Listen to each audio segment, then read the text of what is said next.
Let's say, do Buckaroo. How the heck are you here on a Wednesday hump day? Because I am off tomorrow, man. I figured, oh, what the hell.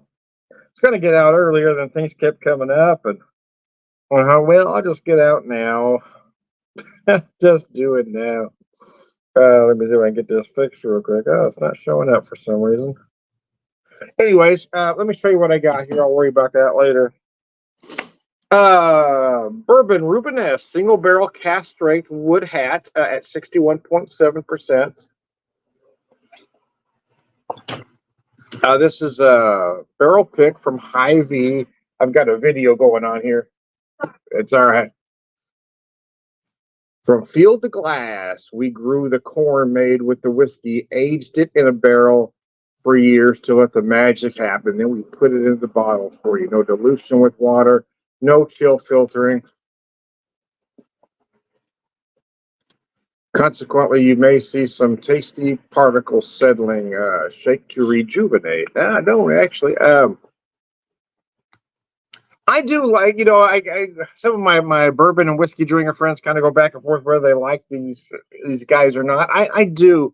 I will admit though, the first product I had from them I didn't like, and it was several years before I would try them again. But once I did, I enjoyed them, and I think I don't know if maybe their stuff wasn't quite where it needed to be at the time, or maybe my palate wasn't where it needed to be at the time, which is probably more likely. But this is bourbon Rubenesque. This is a single barrel cast strength. I've got some neat in on the rocks, but I'm going to go right to the rocks because I had it poured to take a picture, and I don't want too much water to get in here.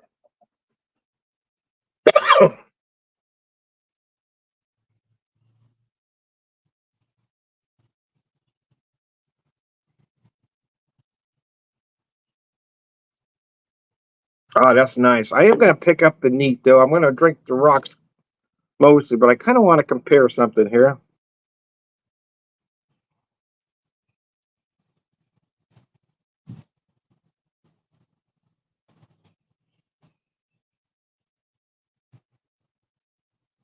Yeah, it's very interesting. It's not as sweet as many bourbons. It's a small batch. A lot of these smaller distilleries will add staves or use smaller barrels to it to achieve maturity quicker. And there was some disagreement over where it works or not. I tend to think it does. Having tried many small distilleries, I do think it works for the most part. Now there are some exceptions, and some do it better than others. But I'm of the mind. I think we've got a lot of great small distilleries here in Missouri. I like Pinckney Bend, not far from where this one is. It does just corn whiskey. Kansas City's got Rieger's, J. Rieger's, Tomstown, Restless Spirits,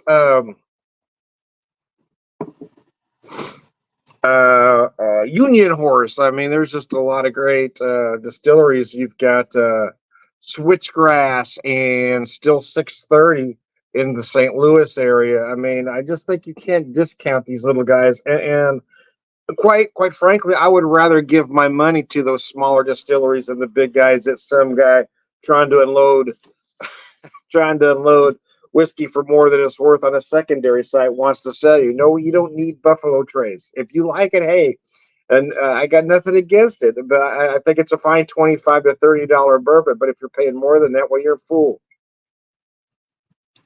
They saw you coming. Somebody sold you a bill of goods, and you bought it.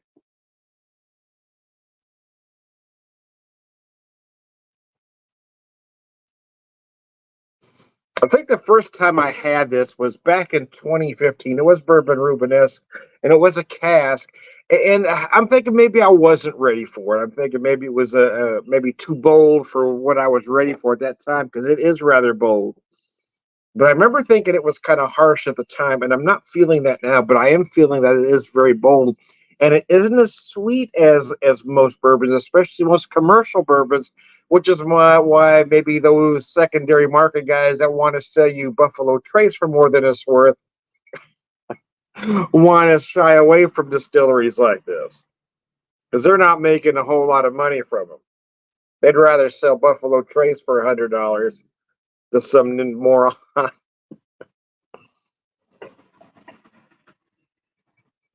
But for me, I'm all about buying small. I want to buy the small guys as much as humanly possible. Oh, I'll stretch out by one of those names every once in a while. Sometimes you just can't help it. Um, but for the most part, this is where I'm going to spend my money. I'm going to help the distilleries that matter, in my opinion.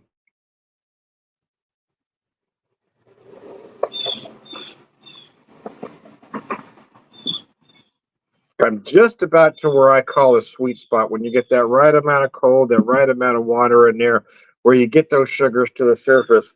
I get a whole lot of oak here. I'll be honest with you, a whole lot of oak.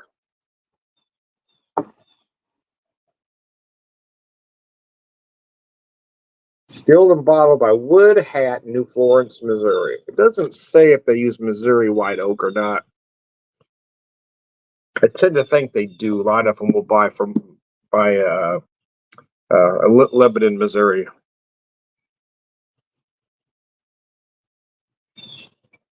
And there are some that don't like Missouri white oak. I tend to disagree. I do. And again, a lot of it depends on how it's used. But I think Missouri white oak tends to impart more spice notes. Those distillers that are using it correctly get those big spice notes, and it really, I mean, it just comes out, pulls everything together. So there is a little bit of sweetness here, but I'm not getting that big, those big brown sugar or caramel or toffee notes in a great big way that a lot of commercial bourbons will give you. Well, if you're sensing a however or a but, well, yeah. However, yeah, for me, I like a big bold woody whiskey, so I enjoy it, but I understand for some it may not be sweet enough. And maybe that's for the folks that maybe are crazy about the distillery. Maybe that's what they don't get. Maybe they're just not ready for a bourbon of this quality. Maybe they're not ready for a bourbon this bold yet.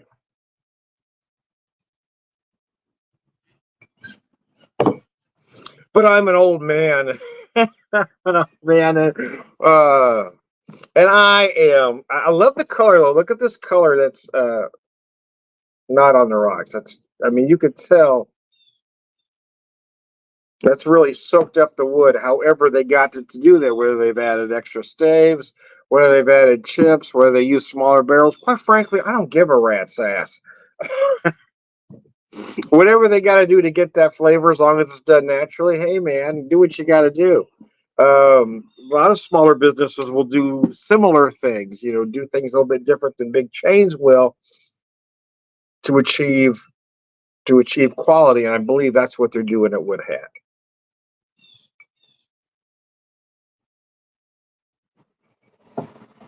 Uh, I got to work tomorrow. I don't go into 3, but I've got a long stretch, so I won't drink a lot today. And I debated whether I would or not, because I typically, if I'm going to, I get out earlier in the afternoon. But we had a late lunch, and it was a rather heavy one. Well, didn't intend to be, but it was. So I had to wait a little bit. I had one pork cutlet left in the freezer, so I got that out. Wife and I split it, but what I've been doing though is I've been cooking it in the air fryer, so I'm not frying it per se, and I'm only breading one side. Well, how does that work, Tom? And actually, you don't notice that the other side isn't breaded. Here's what I do with it. So, of course, I season the meat, little salt, pepper, whatever you want to add to it. Then I put just a very, very light coating of flour. It's kind of a quick dredge in the flour. And then I take some panko that I've seasoned and added some melted butter to it, and sometimes olive oil as well. Let that soak for a while, and then I spread it all over the top of that cutlet, so it appears to be breaded, right? And then I put it on an air fryer liner, which I've rubbed lightly, or if I've used my pastry brush and spread some oil very lightly on the bottom. Put that in the air fryer. I cook it at 400, for 20 minutes, and man, it came out perfect. And I want to be honest with you, this is coming from frozen, starting from frozen. It cooks in 20 minutes. I shit you not.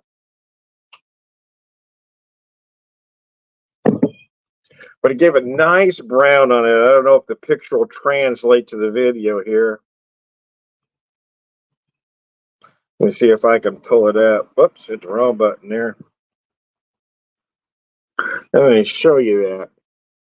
So by looking at that, you couldn't tell that wasn't fried, right? But boy, it came out good. And then I made a bechamel.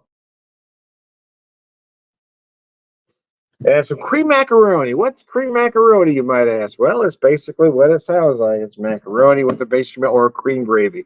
Growing up, it was a cream gravy, right?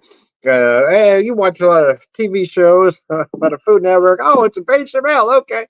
It was a family dish. We ate a lot growing up, but I think of the five kids, I'm the only one that's kept that recipe alive. I don't think the rest of them stayed with it. For my other family members didn't like it. So, but my wife happens to love it, so I enjoy cooking it every once in a while. And I will also tell you that it also makes the very best. The leftovers of this makes the very best mac and cheese. I shit you not. You put it in the fridge for a day, bring it out, add some cheese to it, heat it up. Oh my gosh, it just woo. I used to do that when I was a kid. It used to really piss my dad off because dad hated cheese, man. He did not like cheese at all. And to take his good cream macaroni and add cheese to it, boy, that would just make him mad.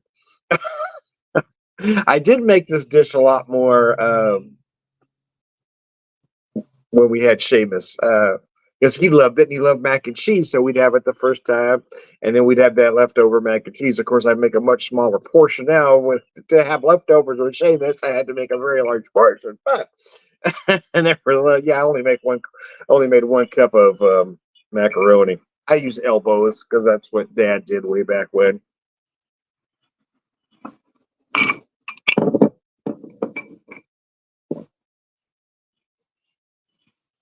All right, so now we're going to concentrate here.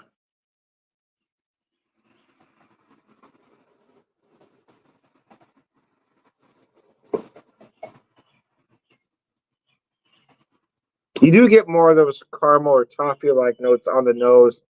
I wasn't getting much here, but you're not going to want you toss ice in it.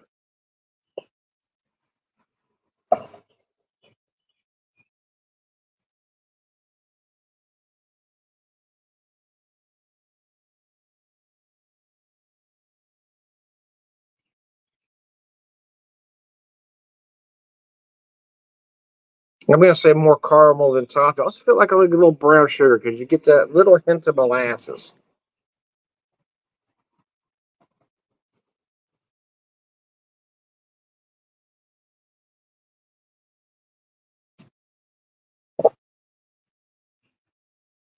Yeah, I'm getting more sweetness. The cube does take a lot of sweetness away, but it does add some other things.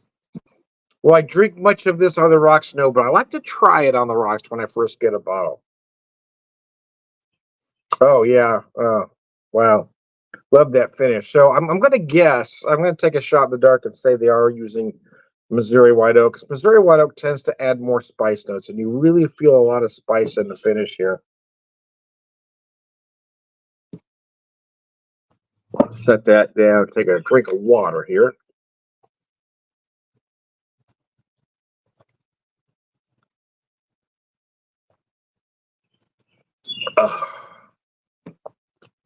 Try to drink a lot of water, but trying to give up soda pop. For a while there, I was allowing myself one a day, but I'm trying to even eliminate that. We've eliminated going out for fast food. Try to do little things.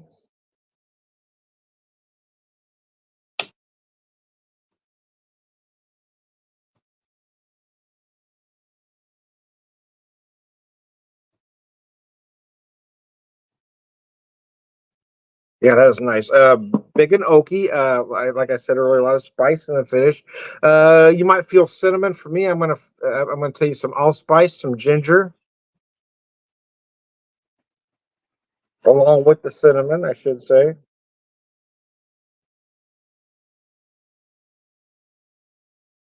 Might even feel a hint of clove in there as well. It kind of depends on how you are with spice notes. Like I said, or I have said, and nauseum at this point is you're not going to taste things you don't know. Feel like I'm getting a little bit of stone fruit in there as well, like a very dark, overripe plum note. Some folks might feel date and or fig. Again, you're not going to taste things you don't know. Your brain isn't going to automatically say, "Hey, that's fig. I know we've never ate one, but I'm pretty sure that's what one tastes like." That's not how things work, man.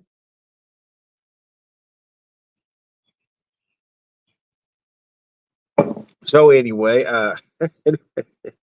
anyways, I digress.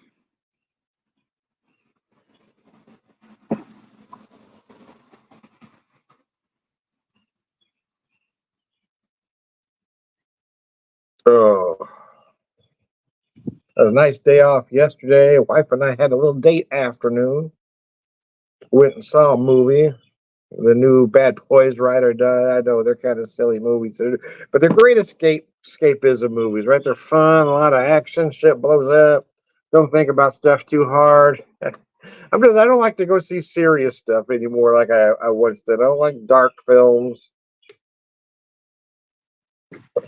I'm not going to tragedies. I'm at that stage in my life with things I've been through. I just If I'm gonna pay to see something, I want to be thoroughly entertained. I want to laugh. Um, I don't want to be sad. I don't want to have to think too hard. Got enough of that in my real life. I don't need it in my escapism.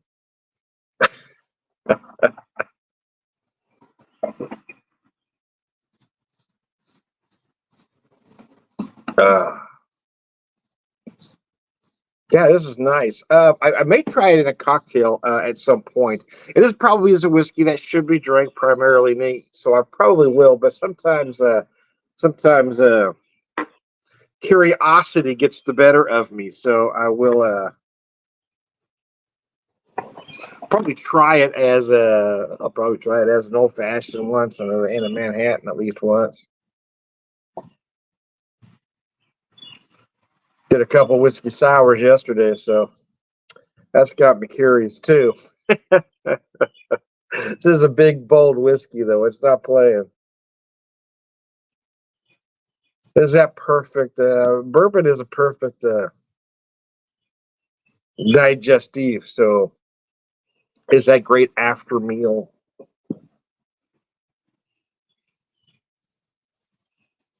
Have you pour yourself a couple ounces, relax. Now, you don't need to over pour. Don't pour a lot. Those folks that fill a glass up, those are idiots, man. Don't do that.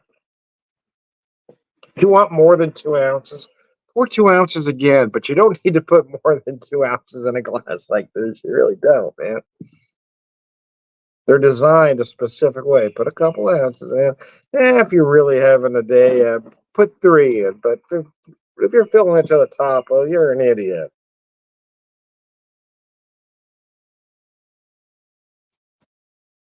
I guarantee you, all those folks you see on social media pouring glasses like this all the way to the top. As soon as they take their picture, or as soon as they get that picture taken, they got a funnel. They're pouring them back in. I guarantee you, they're not drinking that whole glass.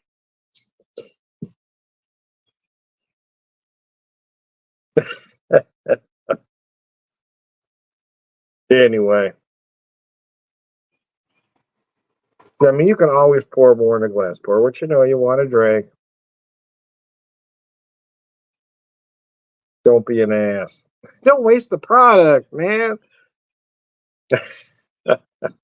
Anyways, I digress. Woodhead, I haven't been to that distillery yet. It's kind of on my list. I didn't realize how close I was to them last year when I visited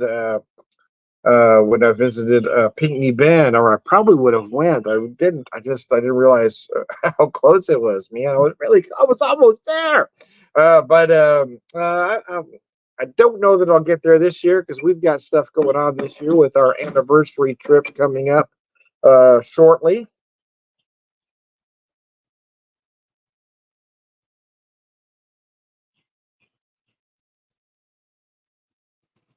Mm.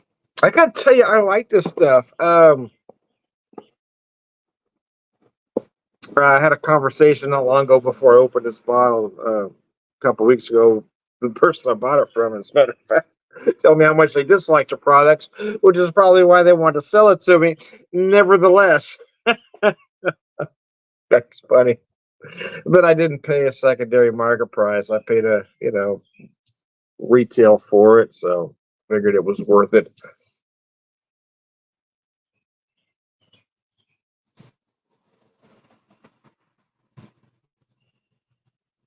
And I was trying to create some goodwill at the time with the Bourbon Society of Ozark, so went ahead and bought it, even though I really didn't want to at the time. Just trying to create some goodwill.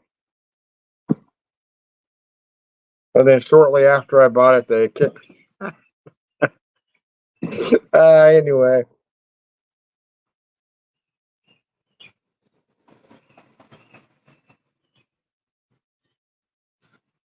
posted a picture of a couple cocktails that I'd made. And I didn't post the link to the video. I just simply mentioned that there was a video, and they called that self promotion. So there was a video. That's all I said. I honestly think that was their excuse to get rid of me. I don't think that was the reason. I think the reason is what I said earlier. Is I'm very harsh on secondary markets, and most of the people in that group sell a lot, or those the powers that be in that group or sell a lot through the secondary markets, and I've been very harsh on secondary markets, so I'm relatively certain. But I won't buy any more products from them. But again, at that time, I was trying to create some goodwill. They mentioned they had these, kind of hem hot around a little bit, but then I figured, well, I would probably go ahead and buy it again just to create some goodwill between us. I wasn't overpaying for any of the bottles. Just they weren't necessarily what I wanted, but they were products I kind of liked anyway. It just wasn't what I was looking for or the money I wanted to spend. But again, I was trying to create some goodwill for a lot of reasons.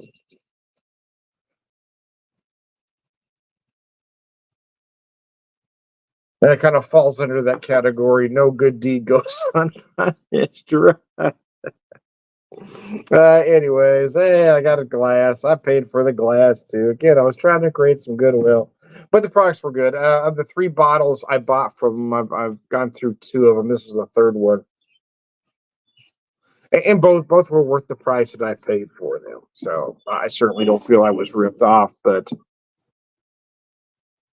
now they know that the person that sold them to me raved about the products when he sold them to me. Now I find out later. I think he might have forgot he sold told me that he doesn't like those products. So you know, there's some questionable morality there. There's a little questionable business practices, let's say. But anyway, fool me once, right? Like I said, I'd have no intention of buying from the secondary market. And I did it this time because I did feel like I was overpaying and I was trying to create some goodwill.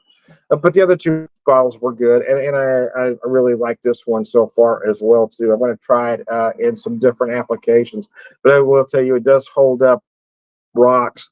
But it is very bold. It's not as sweet as a lot are going to get. And this is kind of the same way. This is a very bold, very rich bourbon. It is a little on the chewy side, which I personally like, but I like to make sure I tell people that because some folks don't like that much viscosity, but I like a big chewy whiskey. And it is cast strength, so you should expect a little bit.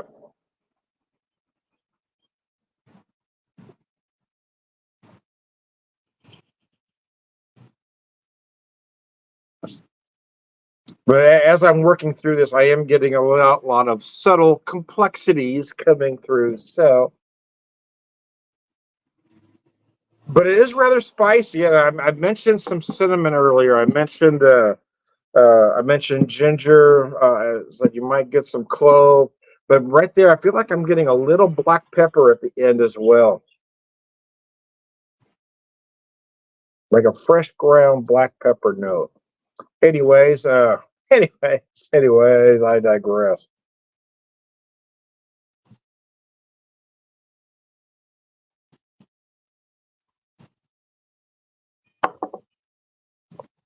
Yeah, I'm gonna say I feel more caramel than toffee notes. Uh, but I do feel those molasses notes as well. So a little bit of dark, very dark brown sugar in there,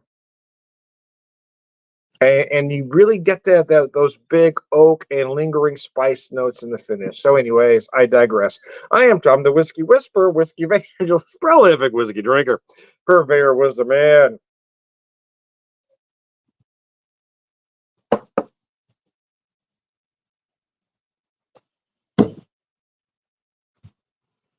All around good guy. Sláinte.